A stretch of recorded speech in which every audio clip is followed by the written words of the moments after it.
Les choses à faire pour changer ta vie cet été et être une toute nouvelle personne à la rentrée. Tu vas arriver à la rentrée en étant that girl, en étant la personne la plus productive que tu n'as jamais été. Déjà, organise tes cours. Alors si c'est des cours papier, tu vas prendre un classeur et tous tes cours de l'année dernière, donc de l'année 2023-2024, tu vas tous les mettre dans ce classeur-là pour pas qu'il y ait de feuilles volantes, pour pas que tu mélanges tes cours de l'année dernière avec tes cours de cette année. Et au moins tu sais que si tu as des trucs à revoir cette année sur l'année dernière, tu as juste à ouvrir ton gros classeur et tu as tous tes cours de l'année dernière. Comme ça, tu pourras déjà aussi organiser tes cours l'année prochaine en achetant déjà des nouveaux classeurs, des nouveaux cahiers et des trucs un peu coquettes, un peu mignons. Comme ça, tu aimes travailler. Moi, personnellement, je sais que je prends beaucoup plus de plaisir à écrire et à prendre dans des carnets qui sont jolis. Ensuite, réorganise ta chambre, redécore-la comme tu aimes. Moi, j'aime trop faire ça, genre au moins une fois par an. C'est de modifier ma chambre, genre de changer mon lit de place, de changer mon armoire de place, de la redécorer, de la vider, de faire un gros tri de vêtements. Les choses que tu mets pas depuis des années, tu les vends ou tu les donnes. Les petites babioles que tu gardes comme ça, mais tu sais très bien que tu t'en serviras jamais. Mets-les dans un carton et range ce carton hors de ta chambre. Profite-en aussi pour acheter des nouveaux draps. Vraiment repartir de zéro avec ta chambre, avoir une vraie chambre de clean girl à la rentrée. Si tu veux que je te fasse une vidéo sur comment avoir une chambre Pinterest, comment avoir une chambre de clean girl, n'hésite pas à me demander, je te la ferai avec plaisir, c'est ma passion. Avant la rentrée, si tu veux être that girl, va faire tes ongles. Bon, ça c'est des ongles Primark, mais tu peux très bien les acheter. Ils tiennent super bien, ils sont archi beaux, genre 4 €.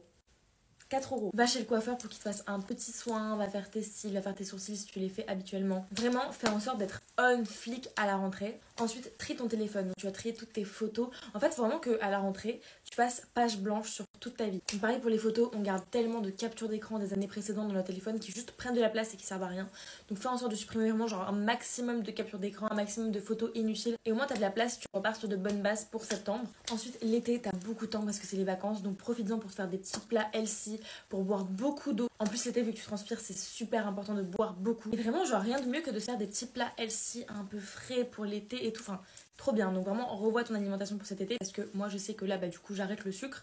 Mais si tu sais que tu manges trop de gâteaux, que tu manges trop mal, genre que tu manges que des fast-food, fais vraiment un reset cet été pour te purifier un peu, genre purifier ton corps, qu'il aille mieux à la rentrée, genre parce qu'on sait qu'à la rentrée, quand on va à l'école, on est beaucoup amené à manger dehors, et là les fast-food, les trucs gras, ça y va. Fais des plats healthy, mais laisse-les gourmands, genre faut pas juste que tu manges de la salade tous les jours en disant ah c'est bon c'est healthy, non non. Il faut vraiment que tu te fasses des plats gourmands, c'est important d'aimer ce que tu manges, mais qui sont bons pour la santé, c'est le plus important. Ensuite ça je vais le faire, j'ai trop hâte de voir les résultats, mais mets de l'eau de romarin tous les jours sur tes cheveux, donc sur tes racines, parce que surtout en fait l'été, les filles on est beaucoup moins amenées à se lisser les cheveux vu qu'on va à la plage, vu qu'on va à la piscine, vu que bah du coup avec l'humidité ça gonfle dans tous les cas. Donc vu que tu sais que tu vas les laisser beaucoup plus naturels tout l'été, tu peux en profiter pour mettre de l'eau de romarin tous les matins, parce que moi je sais que je le faisais pas avant, parce que vu que je me lissais les cheveux tout le temps, bah en fait mettre de l'eau de romarin tous les matins c'était complètement contre-productif, parce que ça veut dire qu'après tous les matins il fallait que je me les relisse, vu que ça faisait gonfler mes racines. Mais là vu que l'été on peut en profiter pour les laisser un peu plus naturels, profites-en parce que ça fait pousser les cheveux, ça rend les cheveux plus beaux, ça rend les cheveux plus épais, c'est trop bien l'eau de romarin, genre vraiment toutes les personnes autour de moi qui ont testé leurs cheveux ils ont poussé de ça. Et enfin pour moi ça c'est le plus important l'été, si tu veux vraiment genre être une nouvelle personne à la rentrée, c'est de trouver un petit boulot,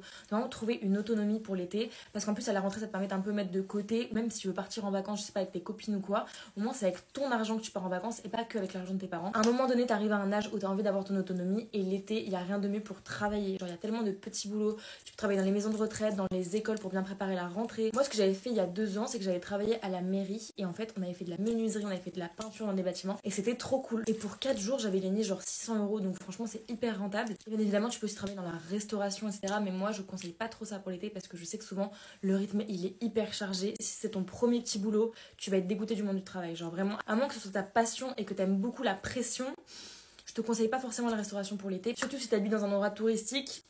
Et moi je me souviens que ce que j'avais fait à la mairie, j'étais mineure, donc si t'es mineure et que tu veux trouver un petit boulot pour l'été, n'hésite pas à aller voir à ta mairie s'ils ont pas des... Ça s'appelle des jobs de jeunes je crois, et en gros bah on est plein de jeunes à faire ça, et c'est trop pratique. En plus tu rencontres des gens, souvent si c'est dans ta ville, en plus tu peux être avec des copines à toi. Moi j'étais avec une fille que je connaissais, donc c'était trop cool.